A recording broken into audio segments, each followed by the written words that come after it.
Thank you to the organisers for this invitation. It's a great honour to speak here at the conference in honour of Eli and his contributions to analysis in Europe.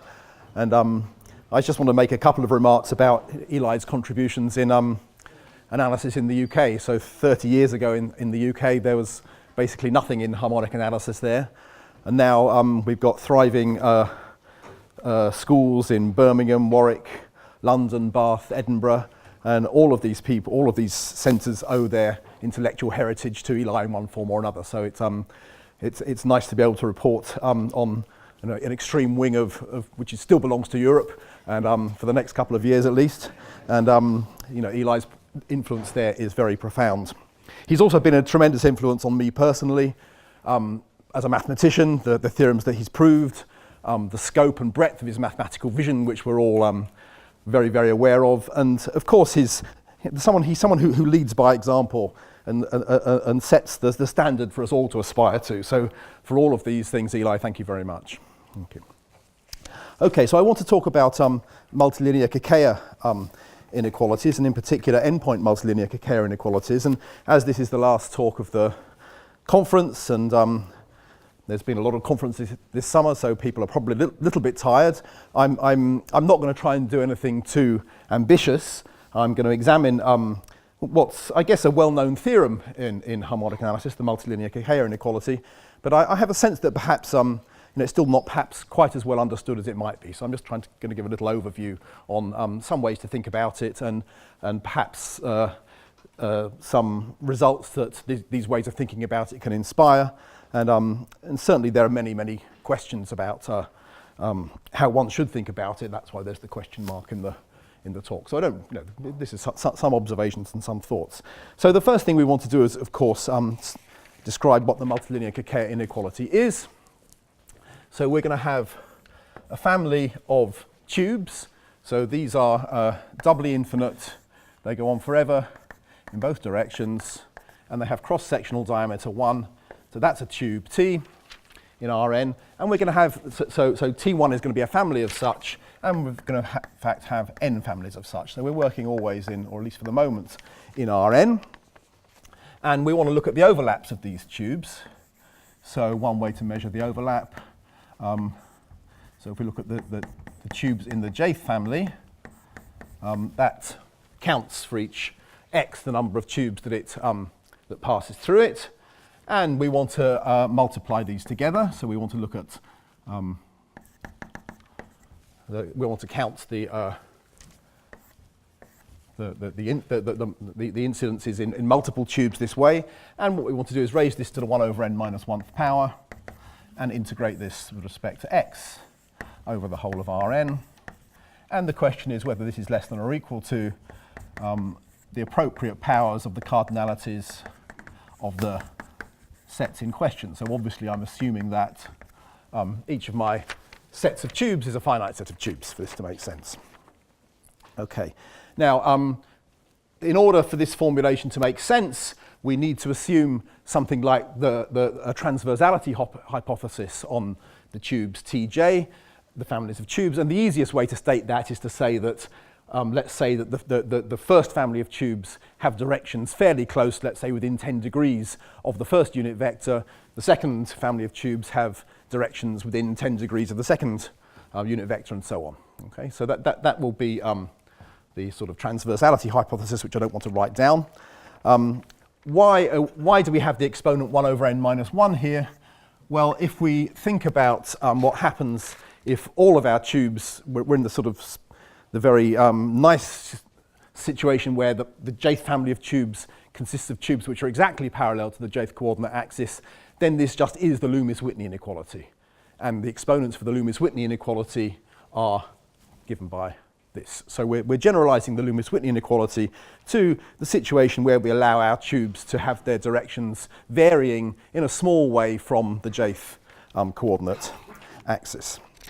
So why is this problem interesting? Well, one can consider the multilinear Kakeya problem, which we could probably write in this way. So one version of the multilinear Kakeya problem is we now have a single family of tubes T, but they're now 1 by 1 by 1 by n tubes. So they're long, thin tubes with a finite length n, and they're 1 over n separated in terms of directions. So the directions are separated in Sn minus 1 by an amount 1 over n. Then one version of the multilinear Kakeya conjecture says that this should be dominated by log n times the cardinality of the number of tubes to the n over n minus 1. Okay, so that's the famous unsolved linear Kakeya maximal conjecture in the dual form of the covering lemma, let's say. And so somehow what this functional here on the left-hand side represents, if you think about multiplying this n-fold power out, what this represents is a certain portion of the contribution to this integral here. So, that was one of the reasons why we started to study this thing. Okay, so but that was the main motivation. It turns out that since then, since this multilinear Kakeya problem was introduced, it's had a lot of applications. I don't want to talk about the applications, but it's had applications in harmonic analysis to restriction theorems, to decoupling, and via those to PDEs and to number theory. So it's had quite a lot of, it's been quite useful. Okay, so there are two main approaches to multilinear Kakeya theorems. And so the first approach is by a heat flow, or if you like, induction on scales. So this was the first one that came up historically, and I guess the idea behind this is that we take our tubes T in our TJ in our families, and we embed the whole problem in a setting with time. So at time t equals 0, we're in the situation that we start off with, and as time increases from 0 to 1, we move our tubes in such a way that at time 1 they all pass through the origin. Now, when they all pass through the origin, you can do a simple calculation and check that this thing is definitely true. So the point of that method is to observe that the functional on the left-hand side there, as t increases from 0 to 1, is basically increasing. It's non-decreasing. Now that, of course, is not strictly speaking true. You need to make lots and lots of caveats. So this was a work which did about 10 or 12 years ago with John Bennett and Terry Tao. There are lots of technical difficulties that one needs to deal with, and in particular, we don't get the result as I've stated here. We only get it for LQ for indices which are bigger than 1 over n minus 1. So there was no endpoint result at that time. Okay, the Guth. So this was the BCT. There's a much simpler argument due to Larry Guth, which is much more in the spirit of induction on scales, and that is readily understandable. The problem is that it loses if you have 1 by n tubes. We lose a factor of n to the epsilon. So one doesn't get the sharp results. In fact, if anything, it's slightly weaker than the one we get here. But it does have the advantage of being, very much in the paradigm that we understand. He proves it by induction on scales. The base case is Loomis-Whitney, which we know and love, and the mechanism for passing through scales is really entirely standard. So that's if you want a rough and ready version of the theorem, which in fact is sufficient for all practical applications, then that's what you want to. That's the version you want to go for. However, being sort of intellectually curious in the spirit that Eli's taught us, we want to know what's going on at the endpoint, and this was where Larry Guth came in. And he introduced to the problem the polynomial method and algebraic topology.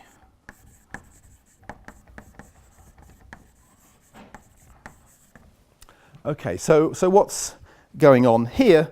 So what he does is, so let's take for a cube Q. So let's just notice this functional on the in that integral up there, that functional is roughly constant at scale 1, because the tubes all have width 1, so there's no structure in the problem at scale below 1. So we might as well assume everything's constant at scale 1. So we take this function, basically we take some chi t j of q, so I'm going to move between x and q interchangeably. We take the product of these, j going from 1 to n, this is tj in the family tj, and we raise this to the power 1 over n times n minus 1. So we write down this quantity, and so the essence of Guth's method is, given this function m, we find a polynomial p of degree at most sum m of q to the n to the 1 over n, which has the property, the visibility of z sub p intersect q. So z sub p is the 0 set, and that's bounded below by m of q with some constants there. Okay, so what does this mean? I have to tell you what visibility means. I guess I want to say two things before I actually tell you what visibility is.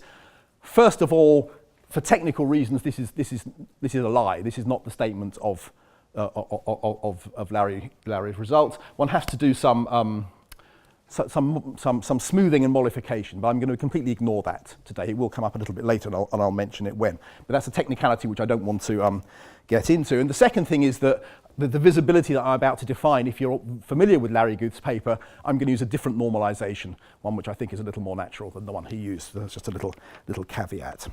Okay, so this is Guth's visibility theorem, and I need to tell you what visibility is. So the visibility of a hypersurface Z is the volume of a certain convex body k of z to the minus 1 over n. So in Larry's paper, I think that term is minus 1 rather than minus 1 over n, but this is more natural from the point of view of convex geometry. And what is k of z? So k of z is a certain convex body contained in the unit ball, and it's the set of vectors such that if you take u inner producted with the normal vector at x, and you integrate this with respect to surface measure over the surface, that's less than or equal to 1. So this plays a somewhat mysterious but absolutely fundamental role in the analysis. So this is the statement of modulo epsilons, of Larry's theorem.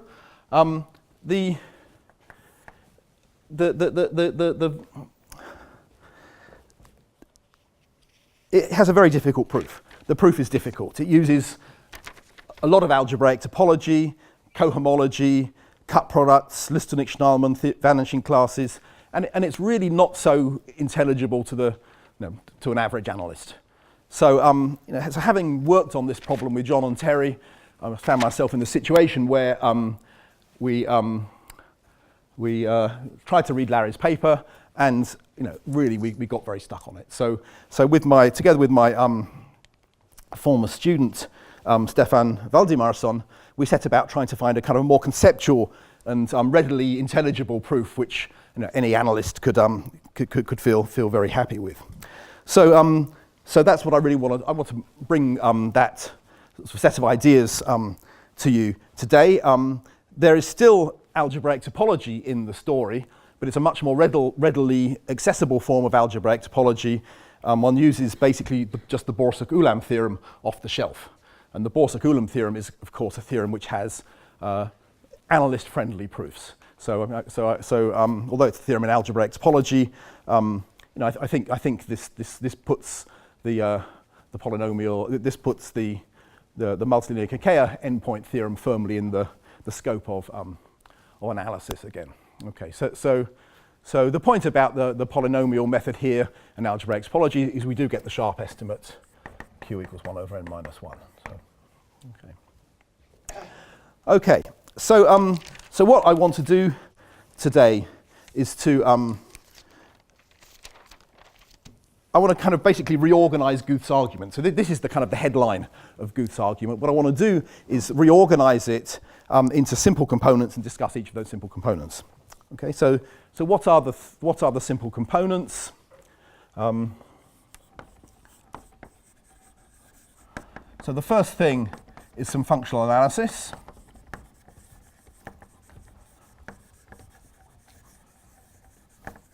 The second thing is to look at arithmetic and geometric means.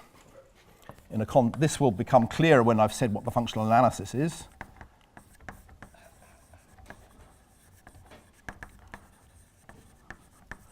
And in particular, we want to discuss the notion of directional surface area.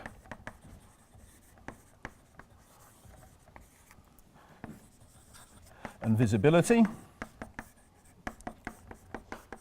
And thirdly,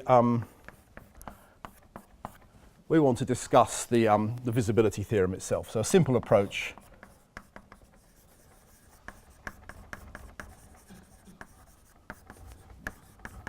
the visibility theorem.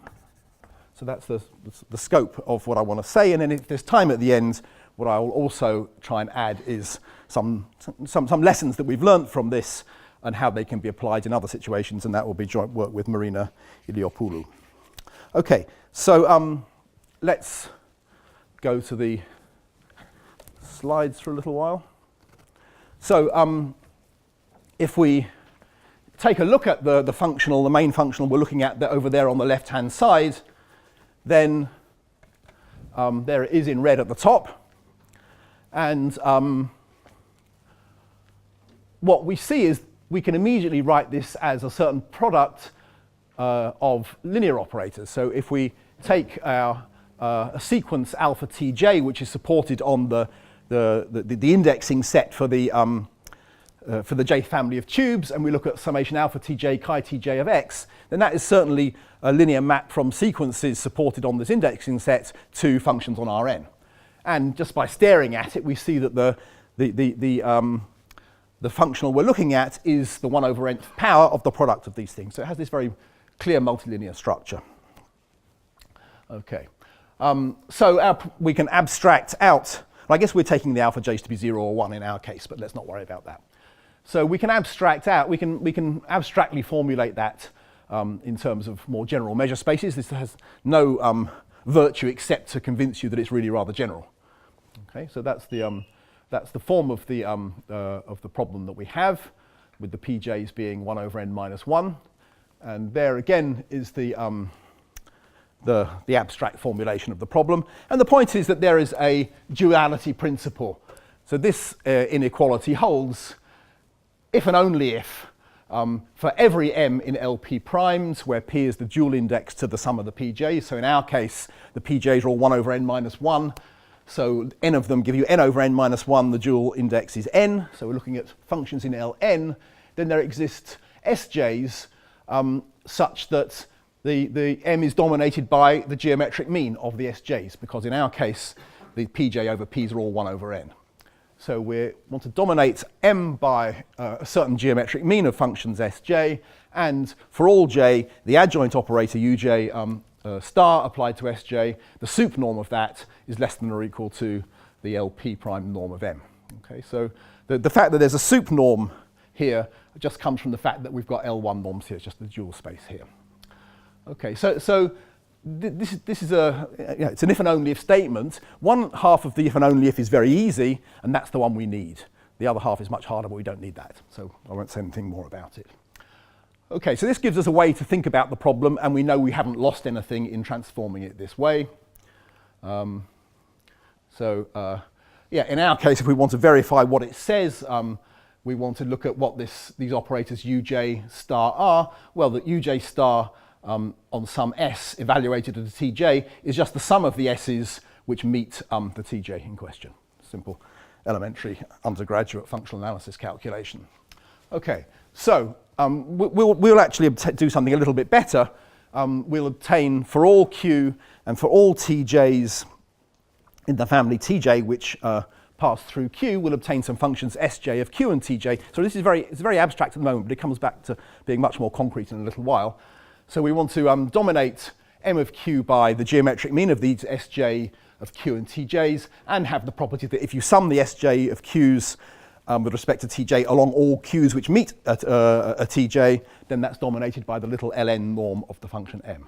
Okay, so that's a slightly stronger thing than what we need, because if we set Sj of q to be the smallest of the Sj of q Tj's amongst the appropriate Tj's, then that function Sj of q satisfies the hypotheses that we need for this duality principle.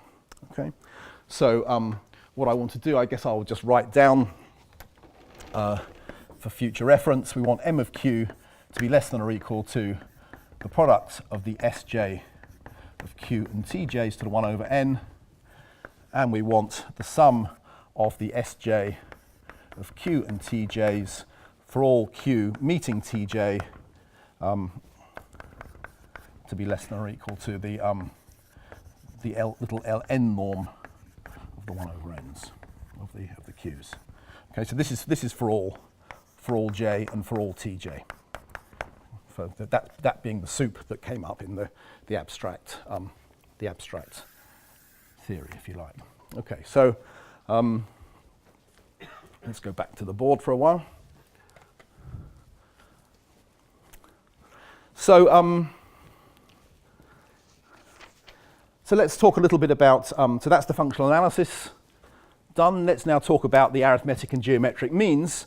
So it's now clear what I mean by the discussion of arithmetic and geometric means, because here I've got a geometric mean. To make life so, if we have this, then by the arithmetic geometric mean inequality, we have the same inequality with the geometric mean replaced by the arithmetic mean, so that's an easier inequality. To get a feel for what's going on, let's look at that easier case first. Okay, so we're looking now at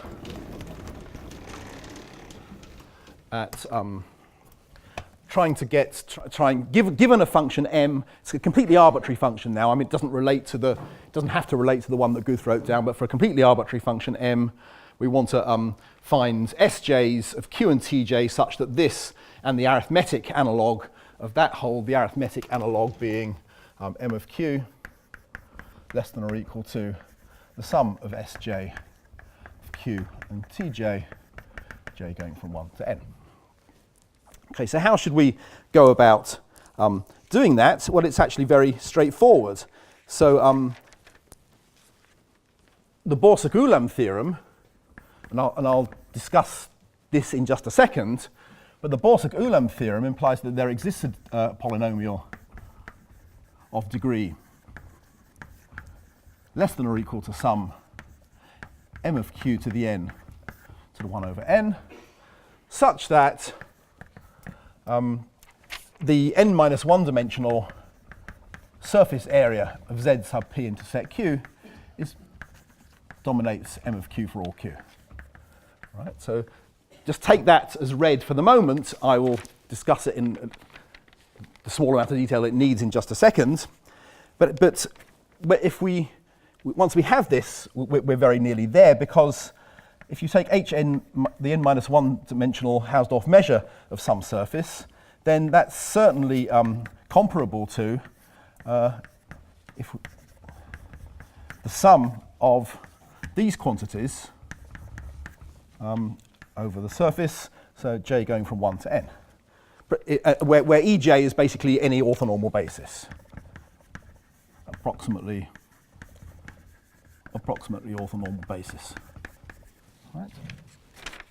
So so in a sense, this is just the component of the surface area, if you like, in the jth direction, and so that's a triviality. So basically, what we can do is we just take Sj of q and Tj to be this quantity here, the integral of z sub p intersect q of the unit vector in the direction of Tj dot n of x ds of x. Okay, so if we make that be our definition of Sj of q and Tj, then we see immediately, because the E of Tj's, because the Tj's point roughly in the jth standard basis vector direction, then they form an approximate orthonormal basis. So when you add these things up, you get the Hn minus 1 dimensional Hausdorff measure of the hypersurface z intersect q, and using this, we get what we want. Okay. So that gives us the arithmetic analog of that. What about the second condition? Well, the second condition is easy because I guess we can, let's go here. If we look at, so in fact, let's define the surface area in the direction of E of a hypersurface as the integral of E dot n of x ds of x over z. And if we think about what this is, if we think of so let's think of it on a tube. Let's look at let's look at the surface area of E of z intersect t. Let's call it let's suppose it's a polynomial surface. Then this is the same as the integral of the cardinality of z sub p intersect L psi d psi, where we integrate over an n-1 dimensional unit ball, and L psi, so here is my tube, so here is my n-1 dimensional unit ball, Bn-1, and this is the direction E of t. L sub psi is just a line passing through a base point psi in this reference indexing set for the cross section. And if we look at the intersection of the so this is just a simple calculus exercise, multivariable calculus exercise to check this.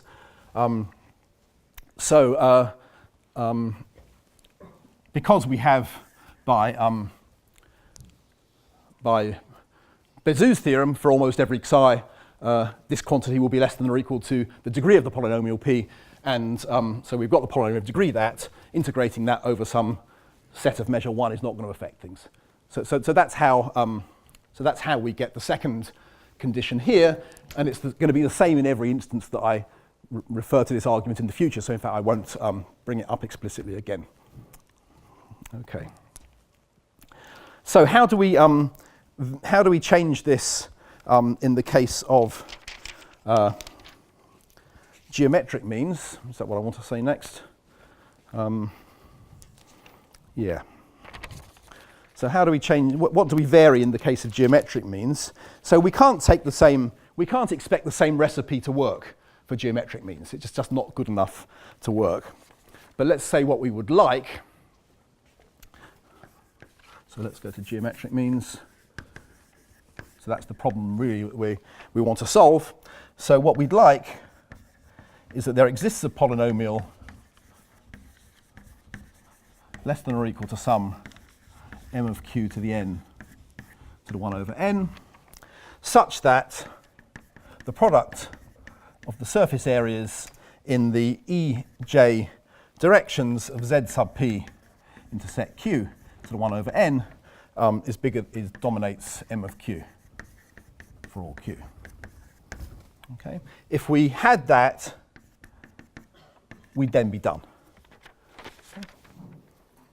Because that fits precisely into the framework here, once we've made this observation that these things add up using Bezout's theorem. Okay, now unfortunately this is not, well yes, so if this, yeah. So unfortunately this is not quite true, so we have to argue using a slightly different idea, and so there's a lemma,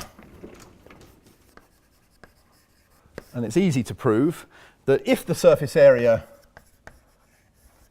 of E intersect in the direction of a hypersurface Z is bigger than or equal to 1 for all E in Sn minus 1, then the visibility of Z is approximately equal to the infimum over all approximately orthonormal bases Ej of the geometric mean of the surface areas Ej of Z to the 1 over n. Okay, so that is a something which is true and not hard to prove, And of course what this does is this introduces an inhomogeneity into the problem. So it says we're putting some sort of there, we've introduced a scale 1 which somehow wasn't necessarily natural.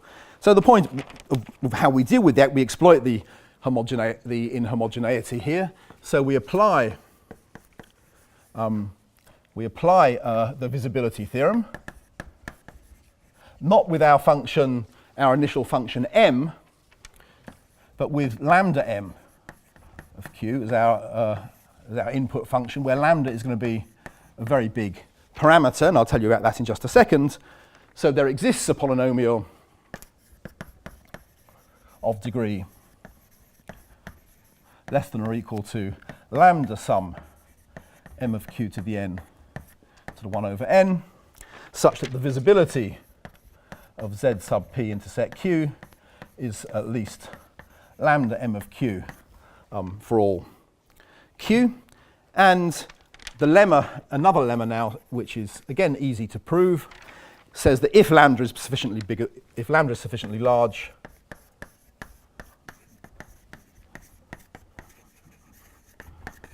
then indeed the surface area of E of z sub p is bigger than or equal to 1 for all, in fact, z sub p intersect q, for all E and for all q. So we just introduced this parameter lambda to get us out of this spot of needing this hypothesis here. So if lambda is sufficiently large, then we're able to apply this lemma. The visibility is the same as the infimum of these geometric means, and then we use the visibility theorem so we know the visibility dominates m of q, so therefore these things dominate m of q, and that is what we would have liked, except that there's an extra factor lambda there, but that scales out. Okay? So there's really, it's really just a little detour without much consequence, but you do have to prove a couple of lemmas to deal with it. Okay, so let's discuss a little bit now so that's the second part of the story done. So let's talk a little bit now about a simple approach to the visibility theorem itself. Yeah, sorry? Are you saying that the arithmetic means by themselves are not strong enough? Oh yeah, I'm saying precisely that, yeah. Yeah. So you'll explain why the geometric means will suffice. But no, I've told you why the geometric means will suffice, and I'm now going to tell you why the visibility theorem is true, and that completes the argument. Okay, but I missed why the arithmetic means don't. Oh, well, I didn't prove that. I just told you that. Right. Yeah. Okay. Yeah, arithmetic means are bigger than geometric means. Yeah. Okay. So let's discuss a little bit as I say, the visibility theorem. So let's again go back to the arithmetic case first. And so this is the Borsuk-Ulam argument that so if you like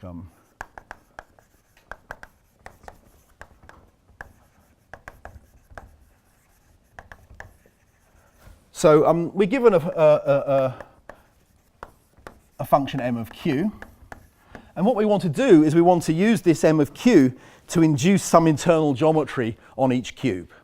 And it turns out that the way to do this is extremely simple, but it's worthwhile thinking about it in those terms. So we take our cube q and we chop it up into lots of smaller cubes, smaller subcubes, which we'll call R. Typical one is called R, and the length of this is 1 over m of q. Okay. So there are roughly m of q to the n subcubes into which we chop our unit cube. So what does the Borsuk-Ulam theorem tells us? So the Borsuk-Ulam theorem tells us that there exists a polynomial P of degree less than or equal to sum m of q to the n to the 1 over n. Well, why is that? Why does that figure, why does that quantity come up? Well, there are m of q to the n parameters indexing these cubes here in each particular cube. So the total number of parameters we're dealing with is this. Okay? And the point about this is that such that Z sub p bisects each R subset of the cube, each Q.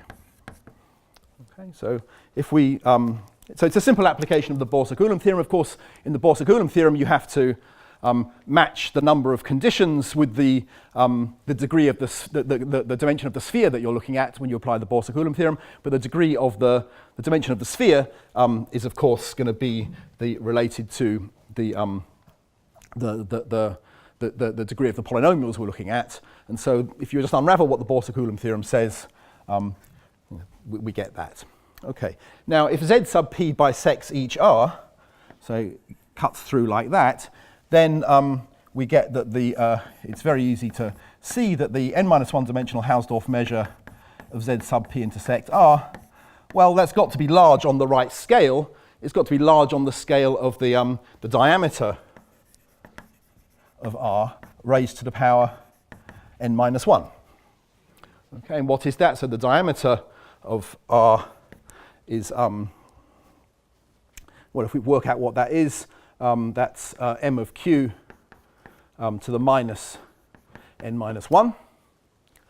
Okay, and so if it's bisecting all of these, so we now sum over all r's containing in a q, these things here, well, what we get is hn-1 of z sub p intersect q, then that's going to be bigger than the number of r's that we have here times this quantity here, and that is m of q to the n times m of q to the minus n-1, and that's, of course, m of q.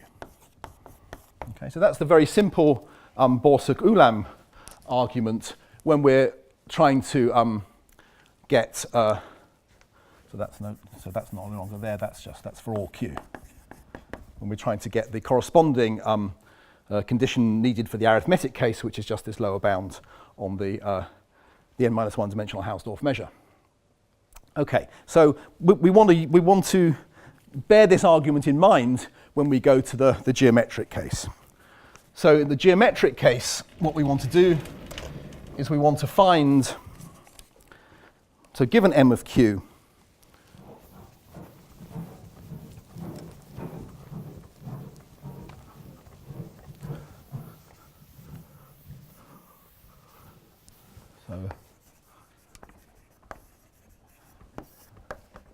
so given m of q, we want to find a member P of script P, which I'll call polys of degree less than or equal to some constant, which I'm not going to specify, but you might think of it as being large but absolute. We want to find a P of this appropriate degree such that the visibility of Z sub P intersect Q is bigger than or equal to m of q for all q. Okay, and I think I have still, do I still have on the board? Yes, I do. I have what the visibility is up there at the top of that board there. Right, but the difference this time is that we can't, so again we want to introduce an internal geometry to each cube, and what we did here was very simple. The internal geometry was determined entirely by the function m of q, but the internal geometry we want to introduce, or we have to introduce in this situation, depends also on the polynomial in question. So you have to, if you think about it a little bit, that sounds a bit circular, and indeed if you try to write down the first argument that comes into your mind, you write it down, all the kind of parameters look right, but you realize you're talking nonsense because you're making circular definitions. So you have to sort of work the argument through appropriately. Okay, so let's do that. We're going to focus on a particular q. So we're going to fix a q, and there are going to be some good polynomials for that q and some bad polynomials for that q. So the good polynomials for that q are those p's in P, which do exactly what we want them to do, such that the visibility of Z sub P intersect Q is bigger than or equal to m of q. Okay, so those are the good guys. That's what we're looking for.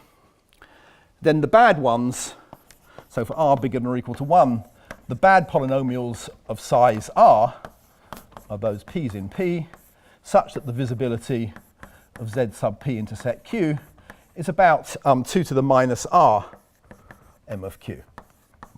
So these are the ones where the visibility is too small, and these are the bad ones. Okay, so we remember that, well, maybe I didn't actually make it completely explicit, but it's there in my definition. K of z is a convex body. Well, I didn't say it's a convex body, but it is a convex body. It's a convex body, and it's contained inside the unit ball, so its volume is at most 1. And so the inverse of the volume is at least 1. Okay, so the visibility, being the inverse of the volume to some power, is at least 1. So that means that the only r's which feature here are those such that 2 to the r is less than or equal to m of q. Right, that's just a simple observation based on the definition. All right. So we want to go back and look again at this convex body. So we're fixing P. We'll fix P in a bad P in one of these B sub r's. So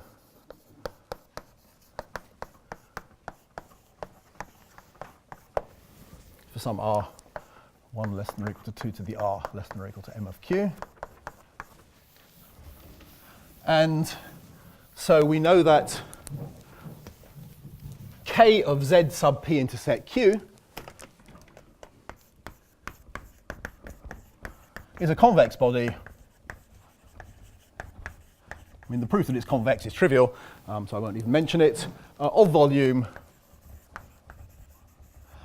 about 2 to the Rn, m of q to the minus n.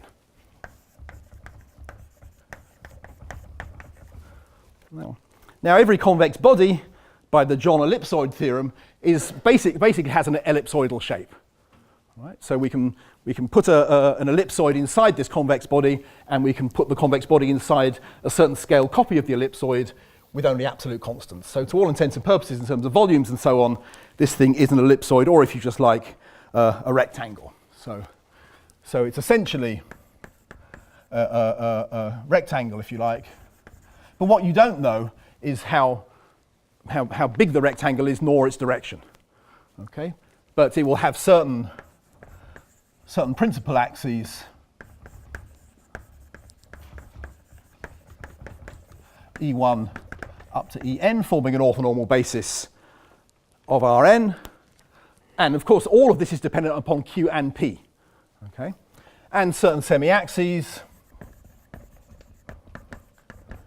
L1 up to Ln. And the only thing we know about these things is that the product of these is the volume, and that's basically 2 to the Rn, m of q to the minus n.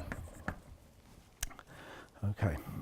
So an absolutely key, it's a totally trivial but absolutely key point, is that basically Lj times the surface area Ej of z sub p intersect q is about 1. That's just that is just the fact that if you've got your convex body, which is basically a rectangle, you're in it. So you're in it until a certain point, until you get to the distance Lj from the centre, if that's the jth direction. Right, this is if we go back to the definition of the convex body there, you'll be inside it. You'll be inside it until a certain point, and then you go outside it. At what point is that? It's basically Lj. Okay, so that's the key thing. And in a way, this is to answer Kevin's question. If this were true, universally, then there wouldn't be any problem in going from using arithmetic means rather than geometric means. But the whole point of the argument is to engineer yourself into a situation where you can somehow do the same argument as we did in the arithmetic case, but with some parameter, having moved some parameters around so that without loss of generality, geometric mean. So basically the point is the geometric mean of these quantities is the same as the arithmetic mean because they're all the same. So that's somehow the key point where we pass, we get the advantage that is good enough to get us to finish things off. So we now chop up Q. Q q intercongruent rectangles, which again I'll call R, of side eta 2 to the R m of q to the minus 1. No, side eta, sides eta L1, eta L2, up to eta of Ln, where eta is some small parameter, which we'll choose in a minute. So the picture now is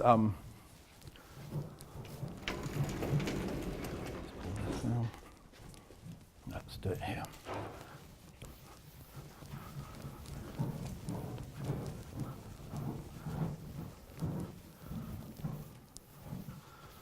So the picture now is, here's my Q, but I now have some orientation, and I have some, so maybe it's pointing in this direction, and let's have some,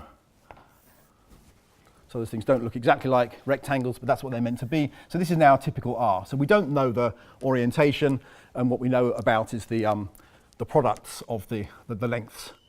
Okay, so that has a size eta L1 up to eta Ln. Okay, so what I claim is that if eta is sufficiently small, if eta is sufficiently small on an absolute scale, then Z sub p can bisect only a small proportion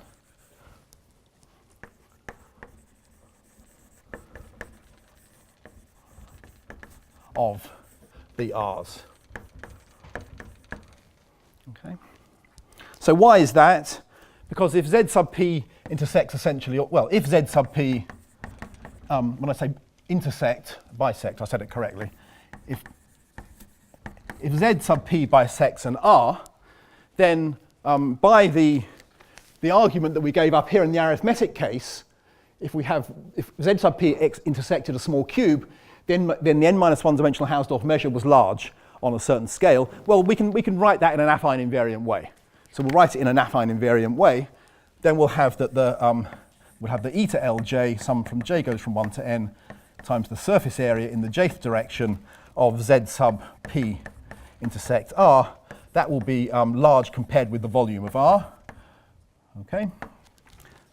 So that's the consequence of bisection in exactly the same way as it was up there. So if Z sub p intersects most R,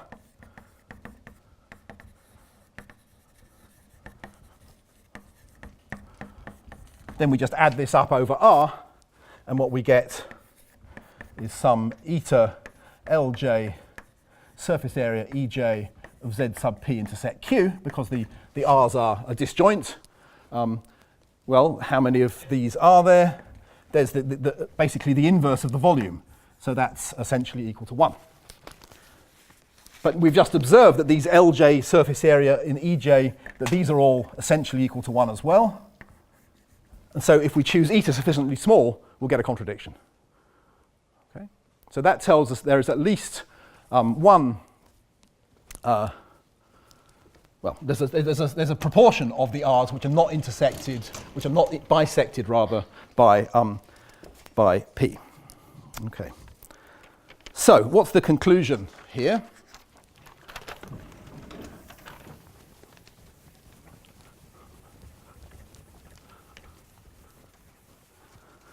So the conclusion is for P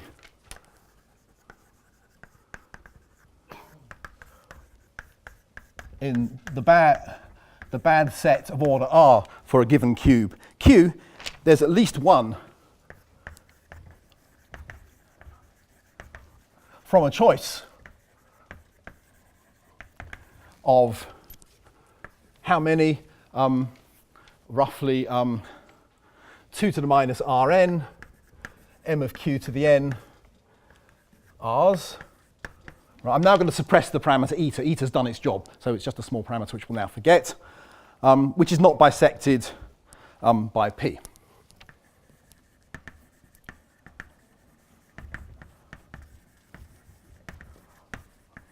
And now we're just going to write that down in kind of set theoretic language. So BR of Q, it's equal to a union over a certain indexing set gamma. This is indexing set, let's say gamma, indexing set of cardinality 2 to the minus Rn, m of Q to the n. And we're going to write this as BR gamma of Q's, where BR gamma of Q is the set of polynomials in BR of Q such that Z sub P doesn't bisect R sub gamma. So we index them in some way. Right? We know that it doesn't really matter how we index them. Okay. And but each one of these, if Z sub P doesn't bisect it, then either, so we can write this as BR gamma plus of Q union BR gamma minus of Q, where this one is the ones where the volume of the set where P is bigger than 0 intersected with R sub gamma is bigger than the corresponding one where V is less than 0, volume of P less than 0 intersects R sub gamma. So if the point about bisecting is that these two things are equal, and if you don't bisect, then one is larger than the other. Okay, so we're able to write that. So so we now consider, and this is now we're at the end of the argument.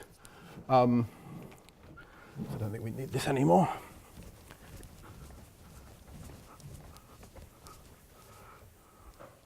So we now consider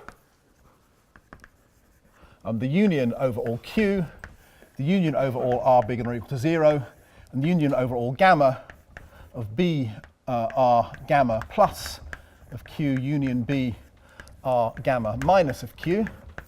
We observe the following trivial things, that B R gamma minus of Q is equal to minus B R gamma plus of Q. Right, just because of the symmetry here, you swap P by minus P, it changes things round, and we observe that the intersection of the two is empty. BR gamma plus of Q intersect BR gamma minus of Q is empty, and we observe that the size of this indexing set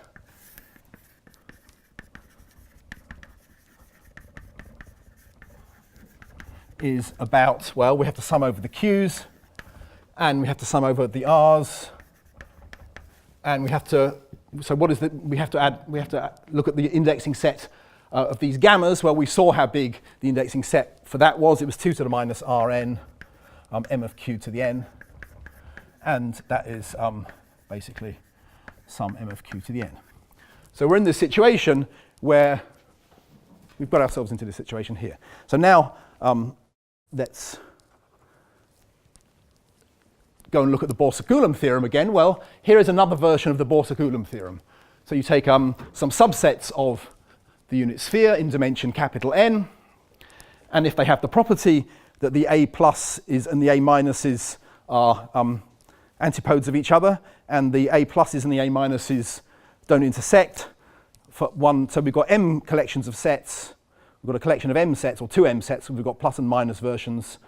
So if capital M is less than or equal to capital N, then these sets, these two M sets, do not cover the unit sphere. So that's really essentially the situation we've got ourselves in here. We've got a bunch of sets, a certain number of them. They have these properties that we need, and so applying. So this is it's an elementary exercise to check this is the same as the Borsa-Coulomb theorem. You can deduce one from the other very, very easily. So it's certainly no deeper than the Borsa-Coulomb theorem. It's a trivial or very easy reformulation of it. So what this means is that there's going to be at least one P. So thinking of the unit sphere, of course, as the unit sphere in the class of polynomials of the given degree that we're looking at, there will be some polynomial in our class which is in none of these BR of Q's. So I hope I've still got my definition of BRQs. So there exists at least one polynomial which is not in any of these for any Q, therefore it's in all of these for every Q, and that's what we wanted.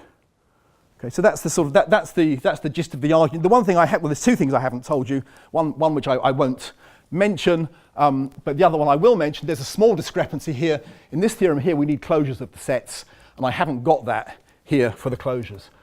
So one has to do a little bit of more hard work to jack this up to the corresponding statement with the closure over one of these. So I'm not going to tell you about that, but it's that's what's related to the epsilons that I suppressed also in the discussion of the Larry's visibility theorem. But this I hope gives a kind of a conceptually sort of straightforward set of thoughts about how